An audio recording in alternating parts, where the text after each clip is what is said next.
Hola a todos, amigas y amigos, les habla Ricardo Serrano. Bienvenidos a una nueva edición de su canal de YouTube, Un Venezolano Informa. En esta edición les traeré a la mesa un tema que, si bien puede pasar desapercibido en lo que es Latinoamérica y algunas partes de Europa, creo que es algo que hay que considerar hoy en día para que de esa forma se pueda tener una idea más clara de lo que sucede en el mundo y de cómo esto nos puede afectar a nosotros y de la importancia de erradicar la violencia y de dejar de usar la violencia para solucionar conflictos. Hablo del conflicto de Ucrania, la guerra civil que hay en Ucrania, y es también un conflicto entre Ucrania y Rusia. Pero, ¿qué pasa exactamente en Ucrania? Bueno, la guerra civil en el este de Ucrania, denominada también Guerra de Donbass, es una serie de enfrentamientos armados sucedidos en las regiones del este de dicho país desde el 12 de abril del 2014 como reacción contraria al Euromaidán, y que se produjeron tras las protestas prorrusas en este país y la declaración de independencia de Donetsk y Luhansk, que son dos estados, por así decirlo, de Ucrania. Desde principios de marzo de 2014 se realizaron manifestaciones prorrusas y de grupos contrarios al nuevo gobierno establecido en Kiev tras el Euromaidán en las provincias de Donetsk y Luhansk, territorios llamados en su conjunto Donbass. Por eso se llama la guerra de Donbass. Estas manifestaciones se intensificaron tras la anexión de Crimea y Sebastopol a la Federación Rusa. Recordemos que Crimea era parte de Ucrania, pero se realizó un referéndum, elecciones, para decidir si se anexaba o no Crimea a Rusia, la Federación Rusa, y se logró, donde también se habían realizado movimientos similares. La escalada del conflicto desembocó en un conflicto armado entre las fuerzas independentistas de las autoproclamadas repúblicas populares de Donetsk y Luhansk y el gobierno de Ucrania. En palabras más sencillas, Donetsk y Luhansk, que son estados muy importantes en Ucrania, tanto económica como políticamente, eh, simplemente declararon y se autoproclamaron independientes y como repúblicas populares. Es como que eh, por ejemplo, Nueva York quiera independizarse de los Estados Unidos. Un ejemplo, una suposición. Lo mismo sucede con Donetsk y Luhansk en Ucrania. Se consideran a sí mismos repúblicas populares y están en contra del gobierno de Ucrania, en contra del oficialismo ucraniano. Pero es que antes de un gran cambio en la cúpula dirigente en agosto de 2014, el liderazgo de las fuerzas separatistas consistía en un número muy significativo de ciudadanos rusos.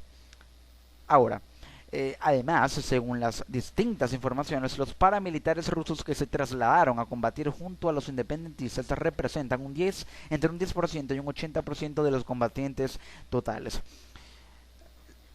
Las repúblicas populares, las autodenominadas repúblicas populares de Donetsk y Luhansk, están en oposición al gobierno ucraniano y también están siendo apoyadas por los rebeldes prorrusos que combaten junto con ellas y son enviadas desde Rusia a través de la frontera entre Rusia y Ucrania a territorio ucraniano para combatir en contra del ejército ucraniano, en contra del gobierno. Por ello es que se le reclama a Rusia participar e intervenir en Ucrania. Esto es intervencionismo y también lo hace no solamente en defensa y al estar en contra del gobierno ucraniano y para ayudar a las repúblicas populares de Donetsk y Luhansk a quedar proclamadas como tal, sino también para defender a la población ruso parlante en el este del país, porque hay un nacionalismo muy marcado entre Rusia y Ucrania, lo que hace que Rusia defienda a los que son rusos parlantes, a los que formaban parte de la Unión Soviética, pero que también aún hablan ruso, a pesar de vivir en Ucrania y ser ucranianos,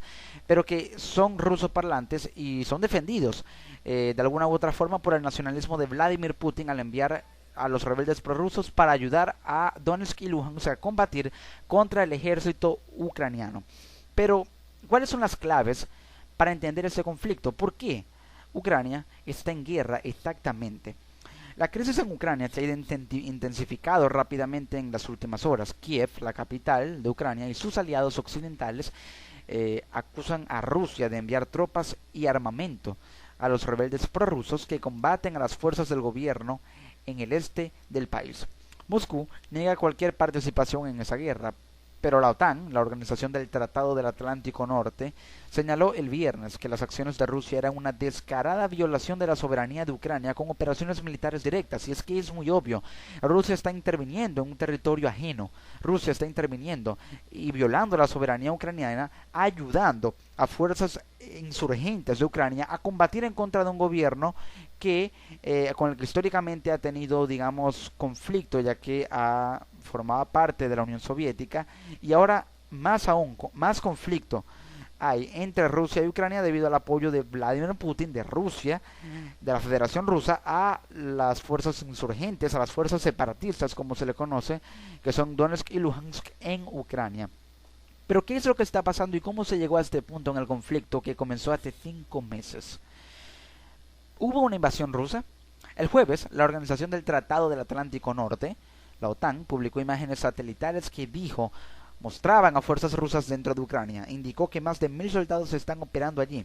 Antes, el presidente de Ucrania, Petro Poroshenko, declaró en Kiev que se reuniría con su Consejo de Seguridad para discutir lo que llamó una invasión rusa a su país.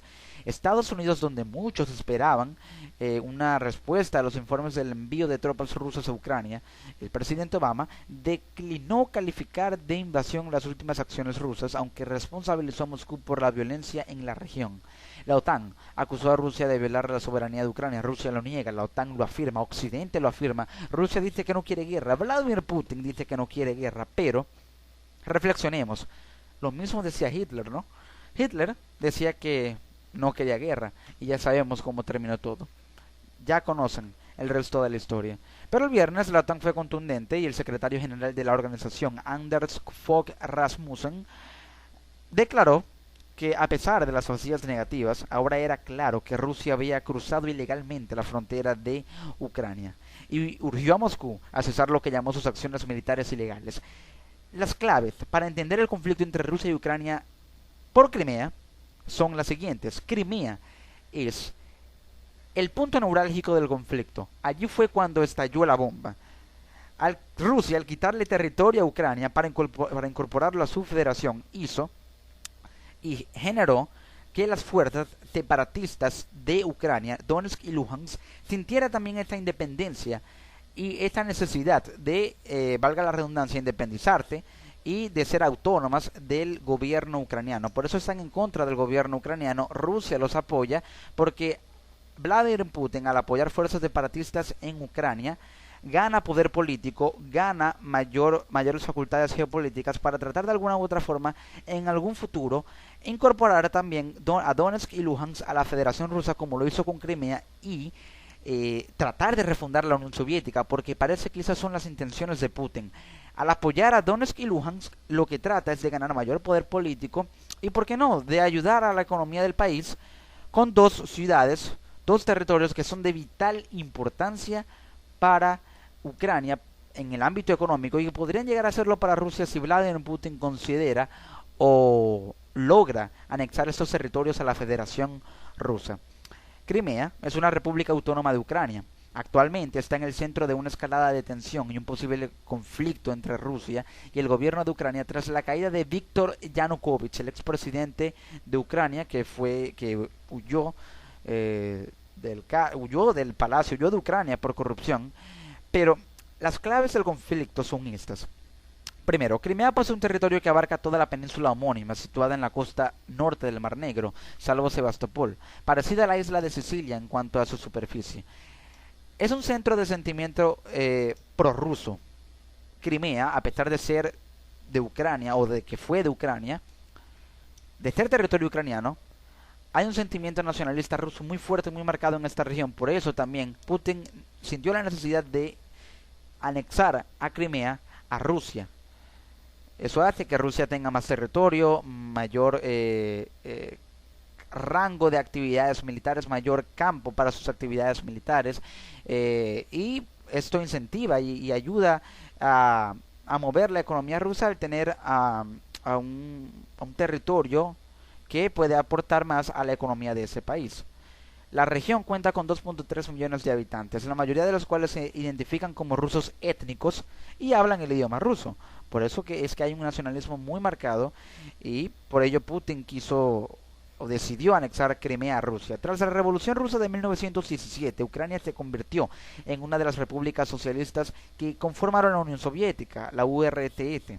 Crimea pasó a ser una república autónoma dentro de la Unión de Países. Con la disolución de la Unión Soviética en 1991 y la declaración de la independencia de Ucrania, la península volvió a convertirse en un botín de guerra entre el nuevo Estado y Rusia. Cuando Ucrania se separó de Rusia, Crimea quedó en el centro de esos dos territorios. Fue territorio ucraniano, pero ahora es territorio ruso. Por eso hay conflicto entre Rusia y Ucrania, porque Ucrania le reclama a Rusia que le quitó territorio, y eso fue lo que hizo. Legítimamente era territorio ucraniano, pero por el sentimiento nacionalista ruso y por las intenciones políticas de Vladimir Putin, ahora es territorio ruso, y también porque hay una gran cantidad de rusos parlantes en este territorio. En el 92, el Soviet Supremo ruso anuló el tratado por el cual Crimea se incorporaba a Ucrania y la volvió a declarar república autónoma.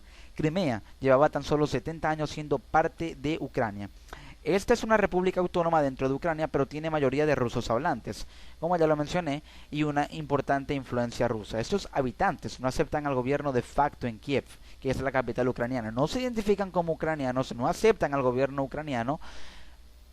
Se consideran a sí mismos rusos a pesar de ser ucranianos, pero se consideran rusos étnicos. Tras la caída de Yanukovych, Víctor Yanukovych, el presidente Putin pide y posteriormente obtiene autorización del Senado para el empleo de las tropas rusas destacadas en Crimea con el fin de defender a los ciudadanos rusos en ese territorio. Él lo hizo con el fin de defender a los ciudadanos rusos, parece ser. Pero si obtuvo apoyo del Senado, eso quiere decir que los grupos políticos en Ucrania podrían estar subyugados a los intereses de Putin. Y al estar subyugados a los intereses de Putin, esto hace que Putin tenga más poder, y puede que haya usado esa excusa de defender a los rusos en territorio ucraniano, es decir, en Crimea, para tratar de anexar este territorio a Rusia, como lo hizo, y así ganar mayor poder geopolítico, Rusia tener más territorio y tratar de incrementar ese potencial territorial y geopolítico que tiene Rusia, que actualmente tiene y que siempre ha tenido. Ahora, hay que destacar en todo esto que a pesar de las tensas relaciones geopolíticas y políticas entre Rusia y Ucrania, hay que entender que primero está el factor humano. ¿Cómo ha afectado este conflicto a Rusia y Ucrania, tanto económica como política y socialmente? Económicamente, Rusia ha sufrido primero que todo una debacle en su economía debido a la caída de los precios del petróleo. Rusia se encuentra en recesión, está prácticamente en quiebra. Y es que al apoyar tanto a las fuerzas separatistas de Ucrania, el presupuesto militar que el gobierno ruso emplea para hacer esto se va en ello. Se pierden ingresos, se pierde dinero que puede ser usado para incentivar e impulsar y reimpulsar, mejor dicho, la economía rusa, pero es usado con fines militares en vez de tratar de incentivar la economía rusa. Eso es un problema y así lo afecta económicamente a Rusia. Políticamente lo afecta en que la imagen de Vladimir Putin puede quedar ante el mundo como un invasor. Su imagen política, el estereotipo político, la imagen que se tiene de Rusia como federación, como gobierno, como nación, puede dar mucho de qué hablar, porque se podría dar a pensar y se podría poner a Rusia en tela de juicio al hacer que la gente crea que Rusia es un país que invade, así como ya se ha creído y se ha pensado mucho eso sobre Estados Unidos. Socialmente, simplemente la vida de los humanos y de los habitantes ucranianos corre peligro. Ya ha costado este conflicto 5.000 vidas en Ucrania y es algo realmente trágico. Ucrania se ha visto afectada económicamente en que es un país que ahorita está en guerra y simplemente las actividades económicas, las actividades comerciales no pueden ser desarrolladas en territorios en guerra. Se aumenta la contracción industrial, el déficit fiscal es mayor y por ende la inflación aumenta y así la economía de Ucrania se ve en una situación muy delicada. Políticamente, Petro Poroshenko podría quedar subyugado a lo que Putin planea y podría quedar incluso inferiorizado frente a Rusia, al ver que Poroshenko no ha puesto la mano tan dura para tratar de solucionar este conflicto. No se le ha visto tan recio. Y socialmente, Ucrania ha perdido muchas vidas humanas, capital humano que es muy valioso para Europa y para lo que solía ser la Unión Soviética. Ahora, la reacción de la comunidad internacional ha sido realmente muy significativa, y lo más importante, lo más destacado es que Barack Obama, el presidente de Estados Unidos, y Angela Merkel, la canciller de Alemania, buscan un frente común para estabilizar Ucrania. Los líderes estadounidense y alemán dan unos días a la diplomacia. La Unión Europea retrasa las nuevas sanciones a Rusia para permitir el diálogo. Estados Unidos y la Unión Europea quieren dar una oportunidad a la diplomacia antes de adoptar nuevas medidas contra Rusia por su papel en Ucrania. En una semana que puede ser clave en un conflicto que estalló hace un año, el presidente Barack Obama y la canciller Angela Merkel aparcaron este lunes las discrepancias y enviaron un mensaje de unidad al presidente ruso Vladimir Putin. Recordemos que se reunieron el día lunes en la Casa Blanca, en Washington, Estados Unidos. El objetivo inmediato es preservar la frágil cohesión entre los socios occidentales. Una de las bases de Putin ha sido la división entre los miembros de la Unión Europea, entre Estados Unidos y la Unión Europea. Y recordemos que Rusia tiene mucho conflicto con la Unión Europea. No es parte de ella, pero tiene mucho conflicto con la Unión Europea por cuestiones económicas y también políticas, y por las intenciones sobre cómo ve la Unión Europea a Putin como un líder tirano. Dentro del propio gobierno estadounidense, la división entre Estados Unidos y la Unión Europea, las negociaciones sobre Ucrania se encuentran en estos tres tableros. La reunión entre Merkel y Obama llega en una semana que puede ser clave para Ucrania. Las sanciones económicas a Rusia y la ayuda financiera a Ucrania son el eje de la política de Estados Unidos y Europa desde que en febrero de 2014 las protestas en Kiev precipitaron la caída del presidente Viktor Yanukovych. Esto con información del diario El País. Las claves, y muy importantes, pude obtenerlas del portal de Telesur, una importante cadena de noticias en Latinoamérica, y la BBC fue la fuente que me dio la información acerca de por qué Ucrania está en guerra. Pude recopilar información de la BBC y de los distintos corresponsales que están trabajando en Ucrania para poder entender exactamente por qué Ucrania está en guerra. Ahora, ¿qué ganan y qué pierden Rusia y Ucrania con este conflicto? ¿Qué buscan? ¿Cuáles son sus intenciones? El día de hoy se llevó a cabo una reunión, hoy, 11 de febrero del 2015, una reunión en la capital de Bielorrusia, Minsk, entre los líderes de Alemania, Angela Merkel, de Rusia, Vladimir Putin, de Ucrania, Petro Poroshenko, y de Francia, François Hollande. Asistieron a la reunión en Minsk, una minicumbre. Recordemos el Tratado de Minsk, que proponía un cese al fuego, que Rusia simplemente no acató por un tiempo, pero el acuerdo de paz se rompió, duró, digamos, esporádicamente, y la escalada de violencia fue mayor. ¿Qué ganan y qué pierden Rusia y Ucrania con este conflicto? Simplemente Rusia podría ganar más territorio. De hecho, ya ganó más territorio, pero si logra imponer y hacer que el cometido de Luhansk y Donetsk se logre, podría ganar más territorio. Lo que sí pierde es una buena reputación ante la comunidad internacional, pierde mucho dinero al ser gastado en presupuesto militar, y Ucrania, francamente, no gana nada con este conflicto. Pierde, y mucho. Pierde vidas humanas, que es lo más importante. Pierde facultades políticas para hacer valer su autonomía y su soberanía como nación independiente que es, como república que hoy en día es.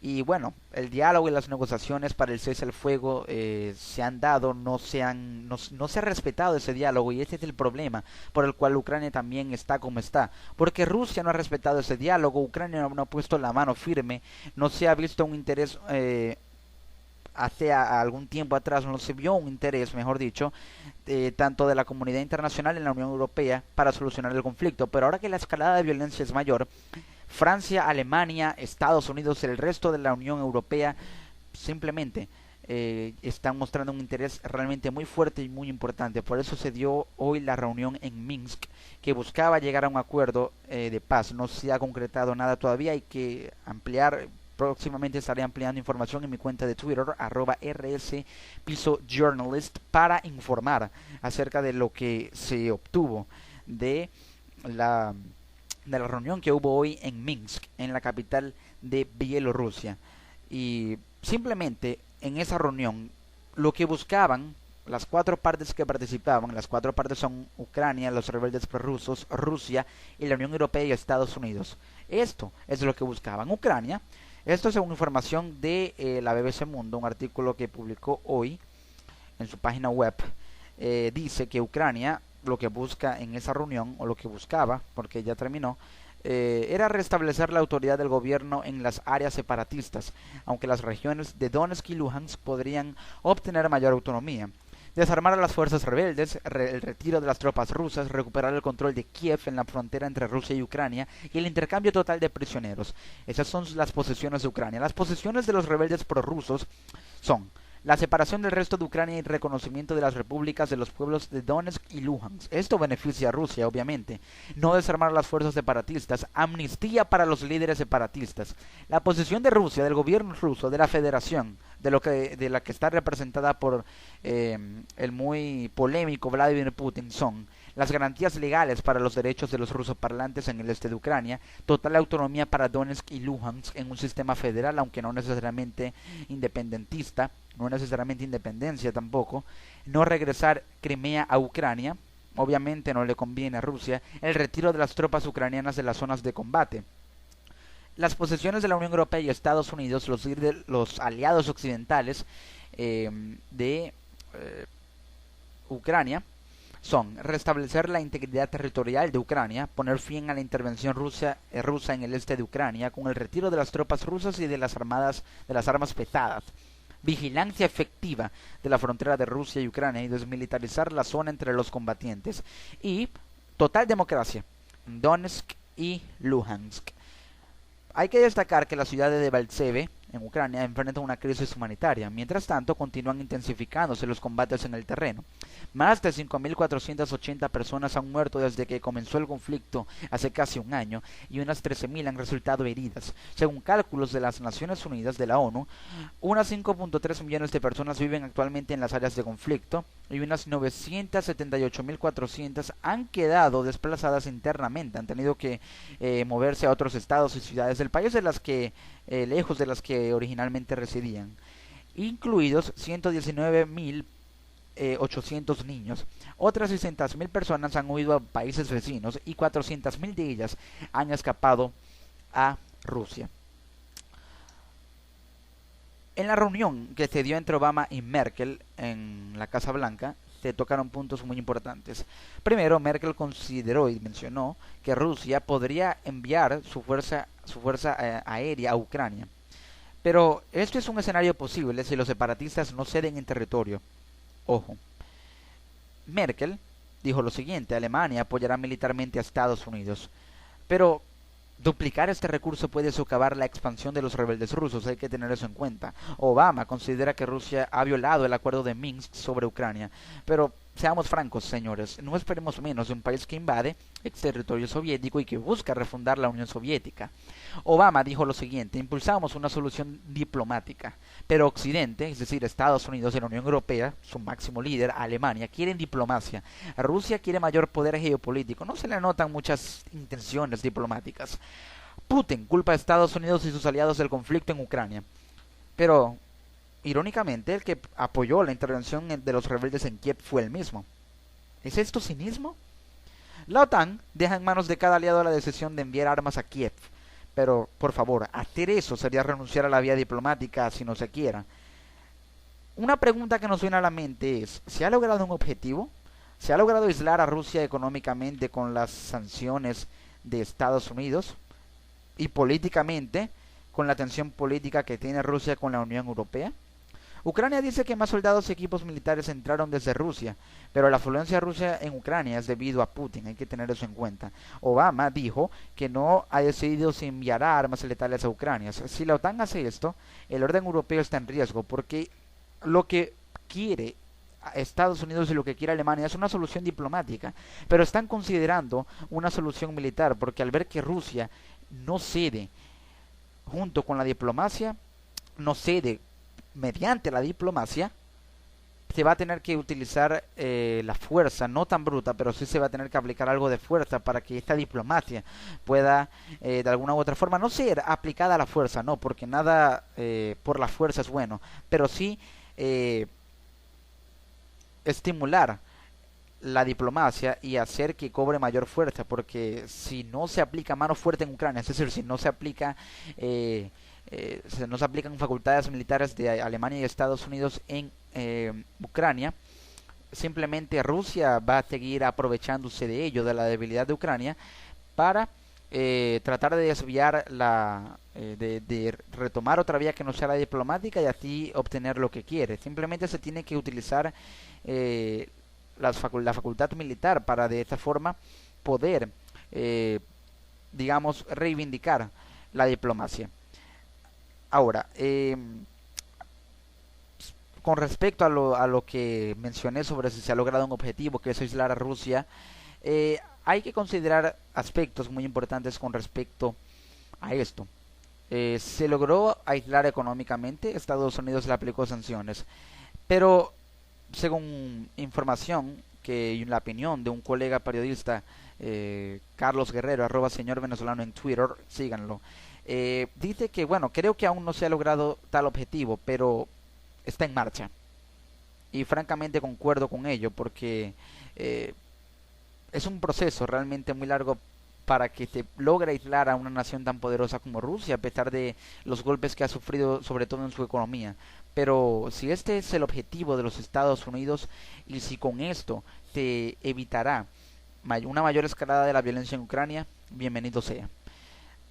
Por último, ¿cuál es la mejor solución para este conflicto?